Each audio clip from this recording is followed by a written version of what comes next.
জামাত ইসলামীর নেতৃত্বে বহুল কাঙ্ক্ষিত সেই 11 দলীয় জোট, 11 দলীয় নির্বাচনী সমঝোতা, নির্বাচনী ঐক্য, বাংলাদেশ পন্থীদের ঐক্য ঘোষিত হয়েছে। এখানে যে ঘোষণা দেওয়া হয়েছে এখানে এক্সক্লুসিভ কিংবা নতুন কিছু নেই, তবে সবার দৃষ্টি চরমনের দিকে আমি জানি। দর্শক, তার আগে বলে নিই, এই ঐক্য এক মহা ঐক্য। এই ঐক্য বাংলাদেশ পন্থীদের ঐক্য। বাংলাদেশের ইতিহাসে এত ডাইভার্সিফাইড কোনো নির্বাচনী সমঝোতা, জোট বলেন সমঝোতা বলেন হোয়াট এভার, একই কথা। যদিও আমিরে জামাত আজকে জোট শব্দটা অস্বীকার করেছেন, বাট থিং ইজ সেম। বাংলাদেশের ইতিহাসে এত ব্যাপক আকারে কোনো জোট কখনো গঠিত হয়নি। সব শ্রেণী পেশার মানুষের প্রতিনিধিত্ব আছে, সব দলের, সব মতাদর্শের প্রতিনিধিত্ব আছে। ইনক্লুসিভ পলিটিক্স কত প্রকার ও কি 11 দলীয় জোট দেখলে বোঝা যায়। এবং আরেকটা বিষয় স্পষ্ট হয়েছে যে এই জোটের প্রধান জামাত ইসলামী, জোটের নেতা ডাক্তার শফিকুর রহমান, এটা জোটের অন্যান্য নেতৃবৃন্দ যারা বক্তব্য দিয়েছেন, আল্লামা মামুনুল হক, কর্নেল অলি বীর বিক্রম, নাহিদ ইসলাম, ডক্টর আহমদ আব্দুল কাদের বাচ্চু, সবাই এটা কার্যত অ্যাপ্রিসিয়েট করেছে। অতএব আজকে থেকে আনুষ্ঠানিক ঘোষণায় জামাত ইসলামের নেতৃত্বাধীন নির্বাচনী জোট বা ঐক্য, এটা মামুনুল হক স্পষ্ট করেছেন, জোটের নেতা এই শব্দটা বলেছেন। এবং এখানেও তো স্পষ্ট জামাত ইসলামী 179 আসনে নির্বাচন করছে, এখানে ঘোষিত হয়েছে। এখন জামাত 179, চরমনাই 50, কেউ 30 কেউ 20, তাহলে এখানে নেতাকে, এই জোটের কোনো নেতা নেই একথা বলা জায়েজ নেই। 3 জন কোথাও গেলেও একজন নেতা নির্বাচন করুন। এখানে জামাত অটো নেতা নির্বাচিত হয়েছে এবং স্বীকৃতি হয়েছে, নাম্বার 1। দ্বিতীয় হচ্ছে এই জোট যে আসলে মহা একটা ঐক্য, এই জোটের ফলে চান্দাবাজরা, ভারতপন্থীরা, যে জুলাই বিরোধীরা যে ভেসে যাবে, তার প্রমাণ হচ্ছে পুরো জাতির দৃষ্টি ছিল এই জোটের ঘোষণার দিকে, যে কি ঘোষণা আসে। এই সংবাদ সম্মেলন যে পরিমাণ মানুষ লাইভে দেখেছে, তারেক রহমান নাকি ইউনূসের সাথে সাক্ষাৎ করতে গেছে, ও নিয়ে কোনো আগ্রহই নেই, 300-400 লোক দেখছে। আর লক্ষ লক্ষ লোক সরাসরি লাইভে আমিরে জামাতের বক্তব্য দেখেছে, এই সংবাদ সম্মেলন দেখেছে। অতএব এই জোটের তাৎপর্য যে কতটা গভীর, এই জোট রাজনীতিতে যে কতটা তাৎপর্যপূর্ণ, এটা এই জোটের প্রতি পুরো জাতির যে আকর্ষণ এবং আগ্রহ, এটা দেখে স্পষ্ট হলো। নাহিদ ইসলাম বক্তব্য দিয়েছেন, তিনি স্পষ্ট করেছেন এটা নিছক কোনো নির্বাচনী সমঝোতা বা জোট নয়, এটার একটা রাজনৈতিক তাৎপর্য রয়েছে, মানে সংস্কারের জোট, বাংলাদেশ পন্থীদের জোট। এবং সংবাদ সম্মেলন শেষ করার পর স্লোগানগুলো কতটা ক্রিয়েটিভ ছিল, নারায়ে তাকবীর, আল্লাহু আকবার, ইনকিলাব জিন্দাবাদ, বাংলাদেশ তুমি কে আমি কে, বাংলাদেশি বাংলাদেশি, মানে এটা বাংলাদেশ পন্থীদের জোট।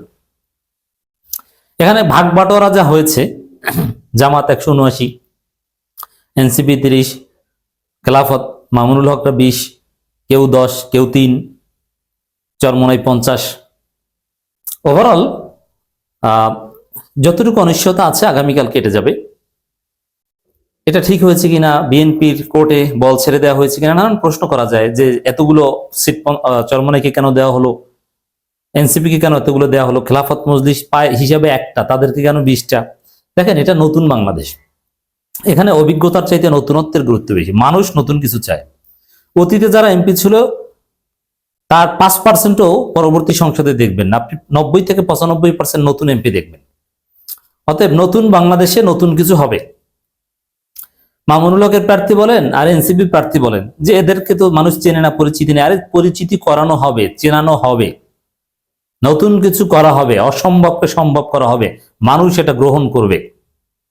Just wait and see. বরং পুরনো বন্দোবস্তের লোক, এটা আরো সমস্যা। বেশি অভিজ্ঞ, এটা আরো সমস্যা। বেশি পুরনো লোক সবাইকে টেস্ট করা আছে মানুষের, এজন্য বেশি পুরনো প্রার্থী, বেশি অভিজ্ঞ প্রার্থীকে মানুষ ভোট দিবে না। যে এদেরকে তো দেখেছি, আমরা নতুন কিছু দেখবে। এবার দেশ সেদিকে যাচ্ছে। দর্শক, আসলে চরমনাইয়ের বিষয়টা এবার আসি, যে এখানে চরমনাইকে দাওয়াত দেওয়া হয়েছে এবং চরমনাই সহই জোট বা সমঝোতা ঘোষণা করা হয়েছে। চরমনাইয়ের জন্য আলাদা চেয়ার বরাদ্দ ছিল এবং 11 দল শব্দটা উচ্চারণ করা হয়েছে, এর মানে চরমনাই সহ এই জোট ঘোষণা হয়েছে। এখন চরমনাই থাকবে কি থাকবে না, দ্যাট ইজ কোশ্চেন। দেখেন, এখানে জামাত জোটের নজিরবিহীন ফাঁদে পড়েছে চরমোনাই। এই ফাঁদ থেকে বের হওয়ার শক্তি চরমোনাই আছে বলে আমি মনে করি না। যদি বের হতে চায় তাহলে পুরে সারখার হয়ে যাবে। জামাত জোটে নূরের তাজাল্লিতে চরমোনাই সারখার হয়ে যাবে। কিভাবে? চরমোনাই যদি আগামীকাল সংবাদ সম্মেলন করে তিনটে বলে যে আমরা এই জোটে নাই, আমি বিশ্বাস করি তারা বলবে যে বৃহত্তর স্বার্থে আমরা জোটে আছি, আমাদের পূরণ না হওয়া সত্ত্বেও আর একটু অতিরিক্ত প্যাচ কাটিয়ে ঘোষণা দিতে পারে যে ঠিক আছে আমরা 50টা সিটের সমঝোতায় আর বাকিগুলোতে, বা তারা 70টায় বহাল রাখলেও রাখতে পারে যে বাকিগুলোতে আমরা ইন্ডিপেন্ডেন্ট থাকবো, মানে ওপেন থাকবো। কিন্তু জোটে তারা থাকবে বলে আমার বিশ্লেষণ, এটা আমি অনেক আগে থেকেই বলে আসছি। তো এখন যদি জোটে না থাকে তাহলে জোট ভাঙার দায় অ্যাবসলিউটলি চরমোনাইকে নিতে হবে। কারণ জামাতের সাথে চরমোনাই বাদে সবাই এসেছে, সবাই আনুষ্ঠানিকভাবে এগ্রিমেন্ট করে ঘোষণা দিয়েছে ফরমালি। এর মানে চরমোনাই যদি বের হয় শুধু একা বের হতে হবে, মামুনুল হক থেকে শুরু করে কেউ কিন্তু চরমোনাইয়ের সাথে নাই। চরমোনাই আসল ধরাটা এখানে খেয়েছে, ফাঁদে পড়েছে। যদি মামুনুল হককে সাথে নিয়ে বের হতে পারতো একটা কথা ছিল। এখন কাকে নিয়ে কি জোট করবে? ওই যে গাজী আতাউর রহমান বলেছিল যে আলাদা জোট করব, কি আলাদা জোট করবে? কাকে নিয়ে জোট করবে? নাই তো কেউ, সবাই তো আমাদের সাথে আছে। বিএনপির সাথে যাবে? It's impossible. তো দর্শক, এখন চরমোনাই এই জোট মেনে নিতে বাধ্য হবে। আর যদি জোটে না থাকে তাহলে জোট ভাঙার দায়ে ইতিহাসে ভিলেন হতে হবে। সেই ইত্তেহাদ ভাঙার দায়ে একবার ভিলেন হয়েছিল চরমোনাই। এবার তখনকার ইতিহাস কি, এটা তো আর অনলাইন ডকুমেন্ট নাই, ভিডিও নাই, এই প্রজন্ম জানে না, বা ইত্তেহাদ বা ওগুলো এখন প্রাসঙ্গিক না।